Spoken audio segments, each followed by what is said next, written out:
That'll be fun. That'll be fun. It is a 1984 Honda 200X three-wheeler. And this thing has sat for a while. And it's pretty filthy. So let's take a look at it.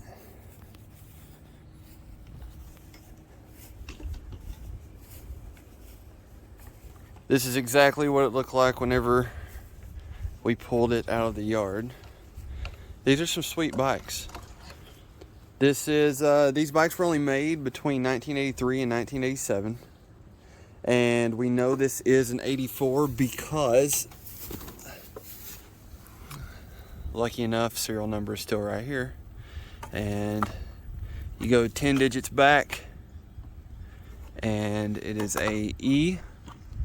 So, 1984. Cool thing is, it's CDI ignition. And we'll get into this after we get it cleaned up, but I thought there was actually points behind here, but it's not points. It's similar to points.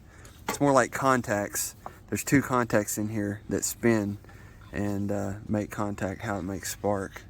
The cool pack's back here behind this plastic, but it is a clutch bike.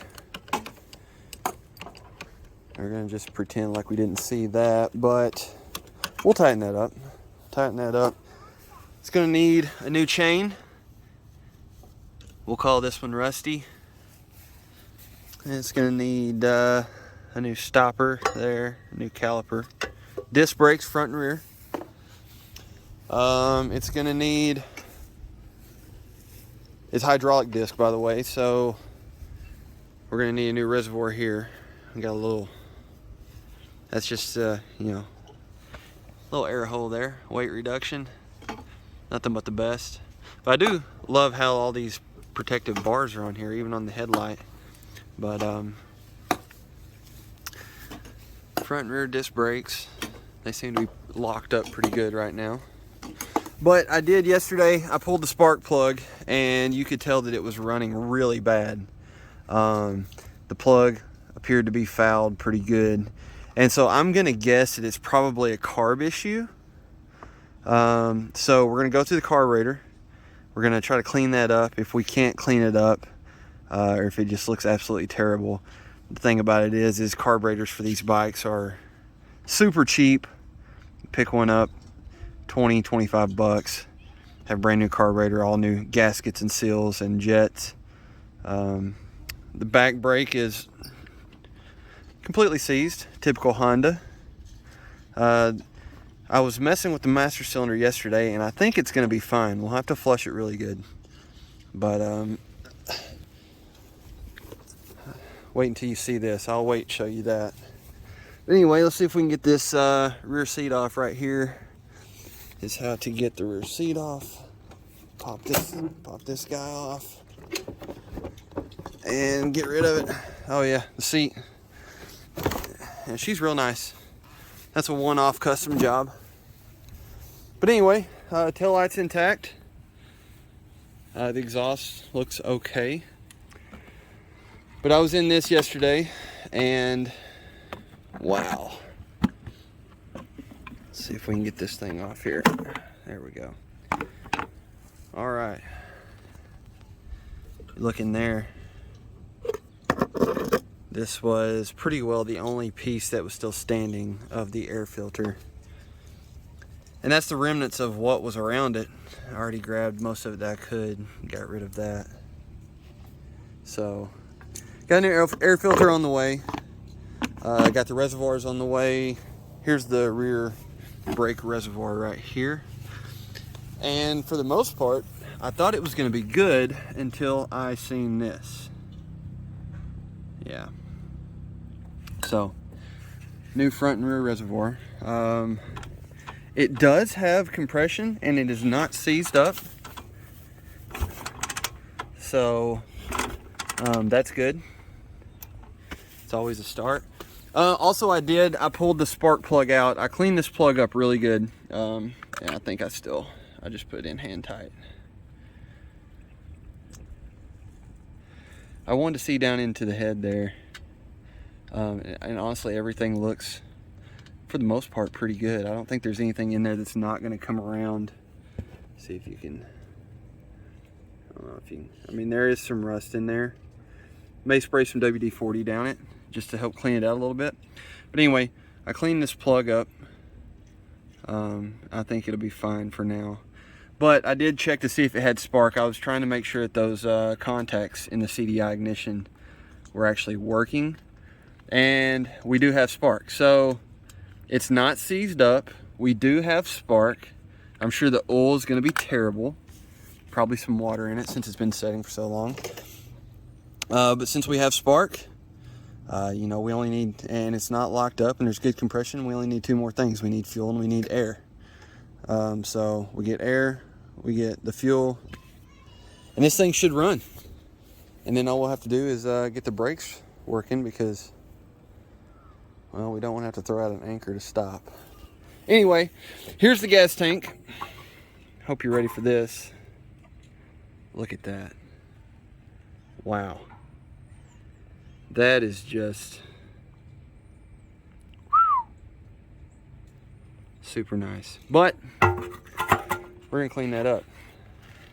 Knox is fixing to go to town with the pressure washer. He's gonna clean this thing up before we pull it in the shop so we can really see what we're doing.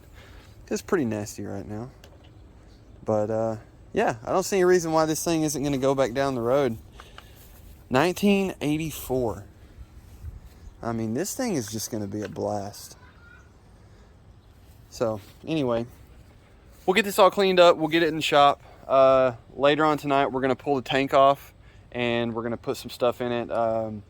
Throw some nuts and bolts inside, and some distilled water. We're going to clean up the tank really good, so we'll bring you back whenever we get ready to do that after we get everything pressure washed. Stay tuned. Oh yeah, this thing is going to clean up nice. May have to order some new rear plastics to recover the seat, but other than that, I think most of it's going to clean up really nice. One of the things I meant to say was this being a 1984 and only being made between 84 or 83 and 87, the first generation was between 83 and 85. So this is a first generation Honda 200X. I believe it's 198 cc. Yeah, I could be wrong. It could be 192, but I'm pretty sure it's 198. Watched some videos. I've never actually ridden one of these. I watched some videos, but I think top speed's somewhere between 45 and 50 mile an hour. And they're supposed to be pretty bad little bikes, so let's get this thing running. Get it cleaned up there, Knox.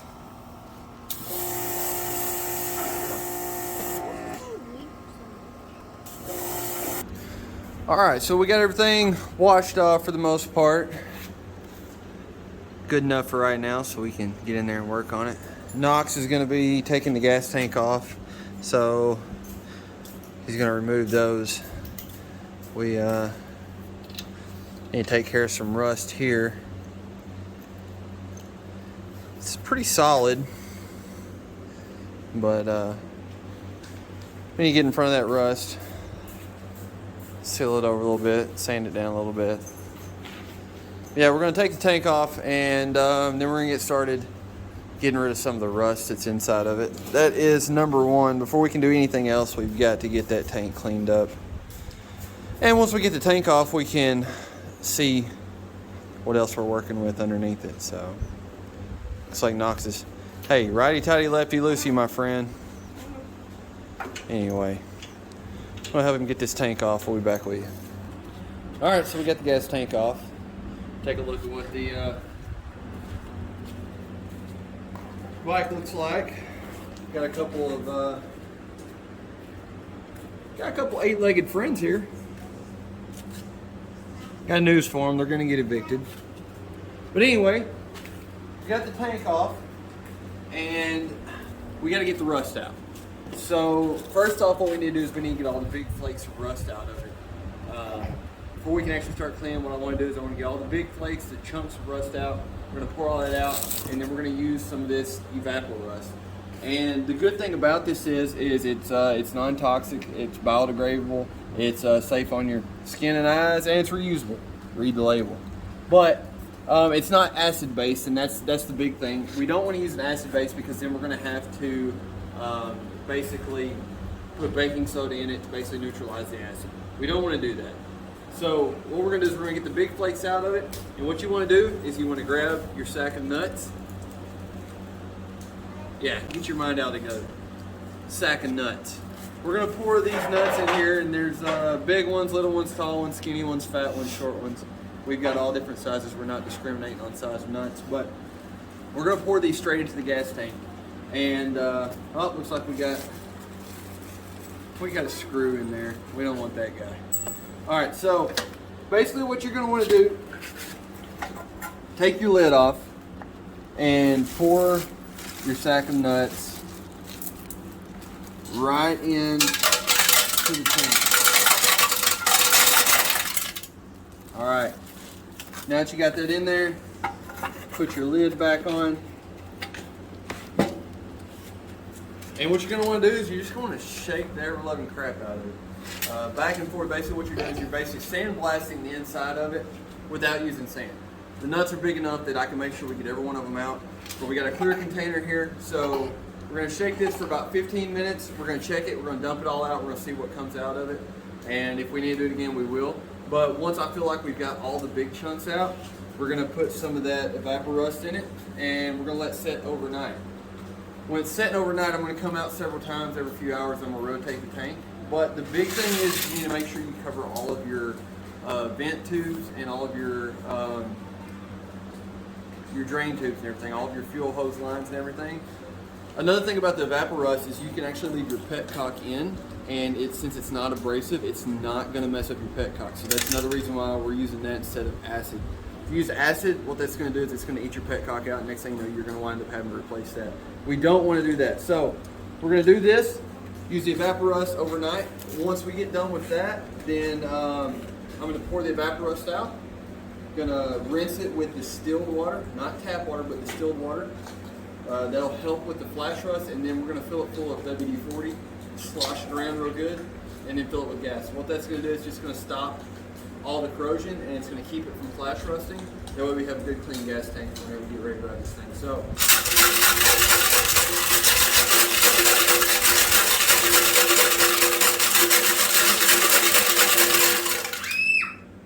this is going to be a long 15 minutes. We'll catch up with you whenever it's done. Whew. What a workout. All right. Let's see. All right, we're going to have to, of course, I didn't plan on that getting very clean. Like I said, I'm just wanting to get the chunks out. Any kind of flakes or anything like that.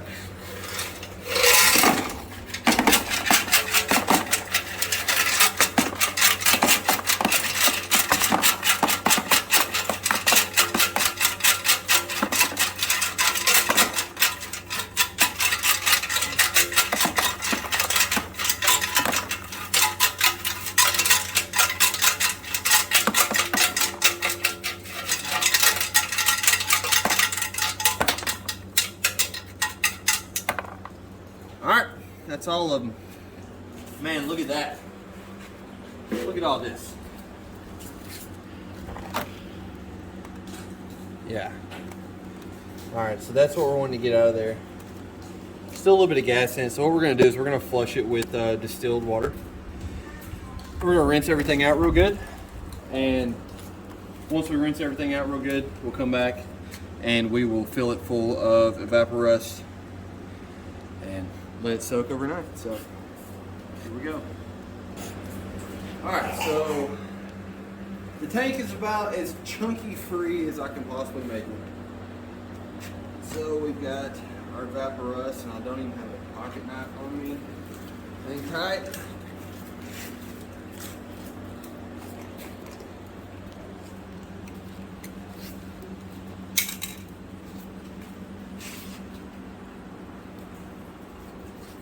I'm just going to dump it right down. This stuff should not hurt your paint. It says it won't hurt your paint. I think it would probably be a good rule to just go ahead and wipe it off, but it should be non-abrasive to anything other than rust. Oh yeah. Yeah, take it over there and give them some food, man. Anyway, so this is a whole gallon. This gas tank is 3 gallons.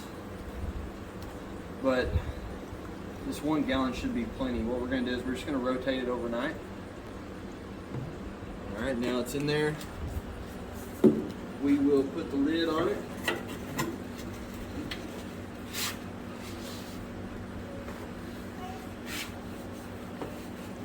And just wipe the rest off here. Should be fine. Like I said, this stuff is safe for you to touch, so shouldn't be abrasive to any paint. So anyway,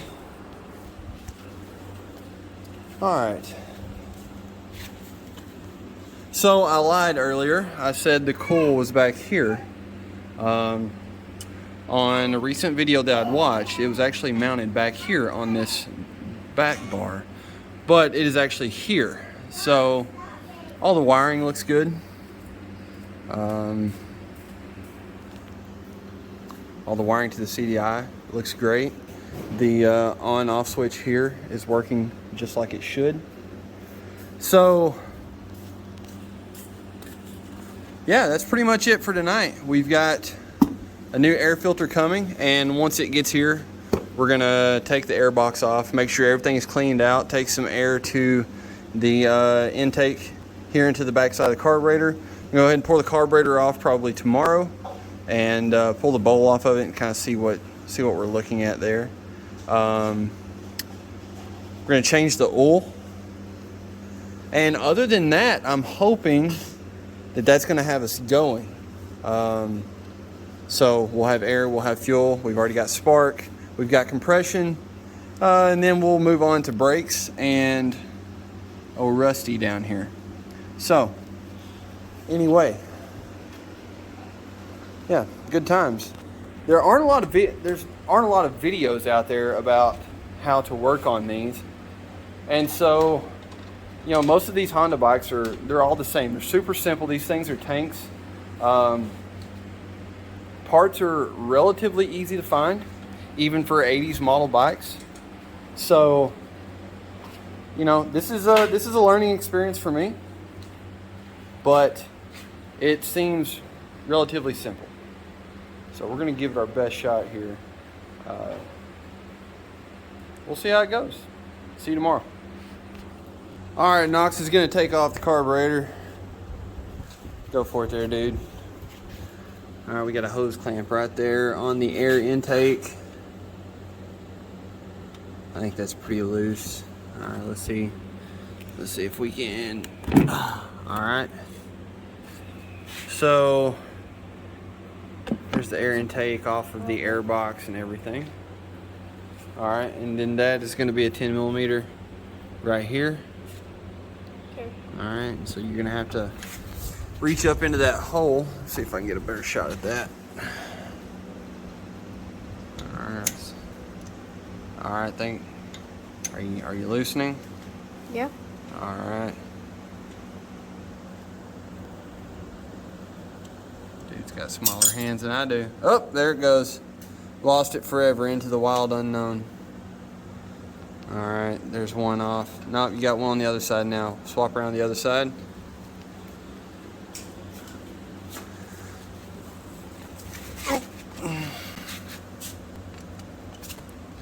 Well, now where in the world are you? Oh, there we go. So he's got that one on the other side, and that carburetor should just come right off. Get both the nuts off, and then throttle cable here.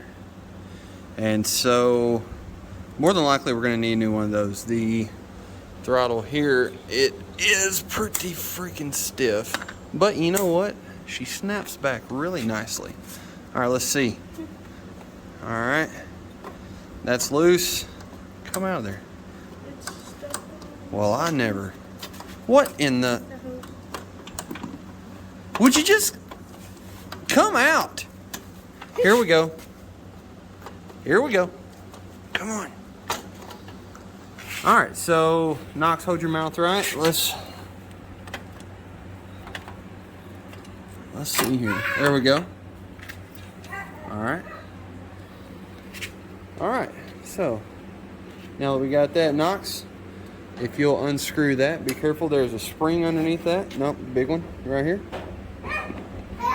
Should be a spring under that and a sleeve. No, the big one. There you go. Keep screwing. Don't worry about that top piece. We'll fix that later.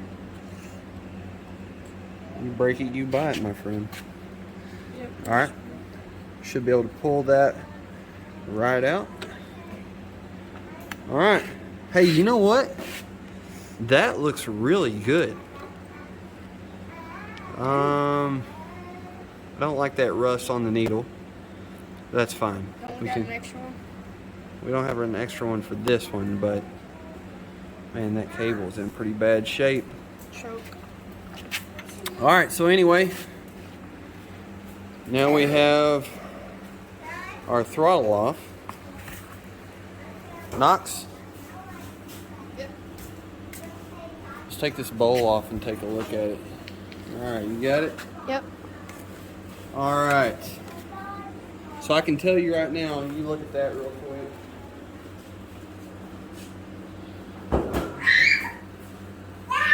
All right. So we've got our William David 4-aught juice. And we'll just, you know, sparingly give it a little. Hey, why don't y'all go play in the road? Alright. Alright.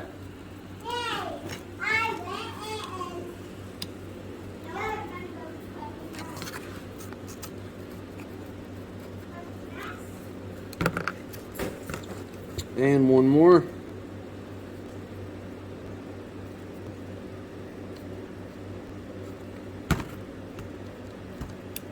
You know, in all honesty, just at first glance, this carburetor really does not look terrible. Oh, wow. Alright, so if you can tell there, look right here inside this bowl. There's plenty of rust in there. Plenty of rust to be had.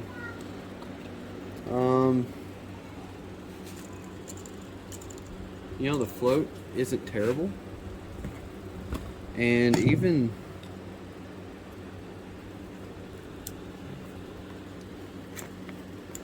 that's a little stiffer than what I like. Don't take that the wrong way. Come on now there. Come on.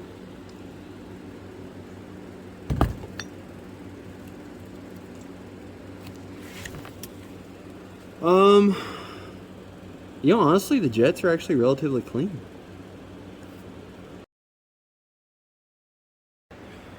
Alright, so it's the next day, and I checked on the gas tank several times last night, rotated it around, but the problem I was having was all of the evaporust was actually leaking out of the tank. Figured that would happen. Old metal tanks like that tend to leak around all of the seams. So ran to the parts store this morning, got some red coat. I've already got the red coat in the tank. We got the tank cleaned out, we got it washed out, flushed out really well. Put a layer of red coat in it. We're going to seal that, and that should take care of the tank, so we're going to let that dry overnight. But today, what we're going to do is I was able to get the carburetor out, as you've seen. And this is probably, I said last night that I didn't think this was going to be the original carburetor, but I think it actually might be. It is a Ken, so typical Honda, that's carburetors that they ran. They usually ran two styles, and this is one of them. The floats definitely look old, so, but all the jets and everything aren't in terrible shape. So what I'm going to do is I'm going to clean on this and I'm gonna have Knox change the oil. So we're gonna go ahead and change the oil. Let's get a look at that real quick. This is the oil that was in it. This should be a dipstick. I haven't actually looked at it. Okay. Well, generally these dipsticks are white. This one is black. So here, Knox, hold that.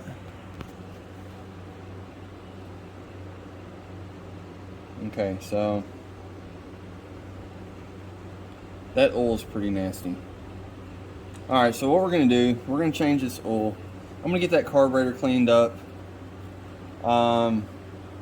And really for tonight, what I want to do is I want to put the carburetor on. I want to fill the bowl with gas and see if we can't get this thing turned over. I want to hear it run. I've got a whole list of parts ordered. We got tires, chain, air filter, carb rebuild kit, spark plug. We've got brakes coming, and we're going to put all new lines on it. And take a look at this. That throttle cable. I mean, I've seen worse, but I mean, if we want this thing to be reliable, let's replace that. As cheap as it is, new cable, slap one on while we've got the carb off. So we'll put a new cable on it.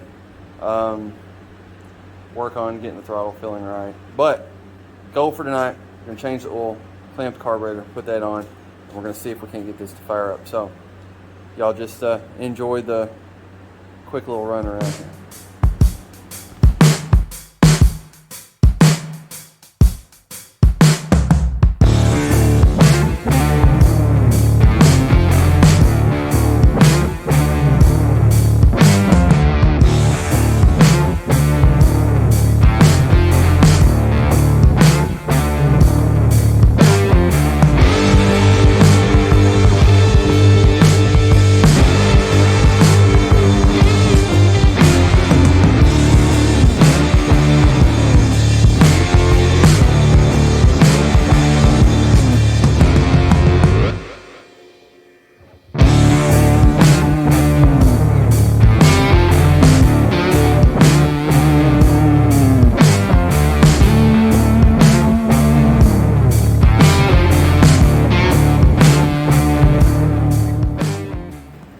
Alright, so Knox got the oil drained out. I've got the carb cleaned up just about as good as I can possibly get it. There's some major issues with this thing. I think our best bet is to just buy a new carburetor, as cheap as they are. The jets honestly look good in here. The needle and everything looks okay. There is some pretty bad gouges on the inside of this, and I think it's mainly just caused by rust. Around the edge of the bowl. It's actually on the inside of the gasket, but there are some pretty good nicks on there. And I think just in the long run, it would be better off if we just got a new one, started fresh. But this thing is really cool. I really think this is probably the original carburetor. What I'm going to do is I'm going to slap this thing on. I went ahead and put a new fuel line on it. And we'll hook it up to a bottle, fill the bowl full of gas, and start it up. But anyway, Knox has got the oil drained out. Looks like he's cleaning up some stuff here. So inside the cap was a spring and then also a screen. And so we're going to make sure that all that gets back in it. But what we're going to put in it is this 10W40 high mileage. Yeah, high mileage. So it's got everything this thing is going to need for being as old as it is. But it should take about 1 quart. It actually calls for a little over 1 quart. But everything that I've read, everybody says usually 1 quart puts you at the mark on the dipstick. So we're gonna let this drip for just a few more minutes, throw some oil in it, and we'll come back. We'll come back after we get the carburetor on and we get ready to put some fuel to it. And so we're gonna end part 1 here, hopefully hearing this thing start up. So just hang tight. All right, so we're borrowing some fuel from another bike, and let's see here. Alright, should be neutral.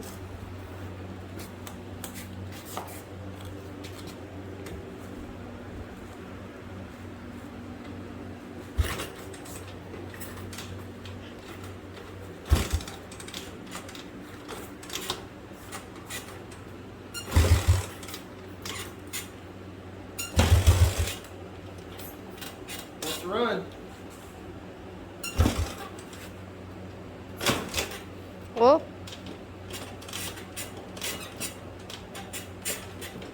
Damn, I broke it.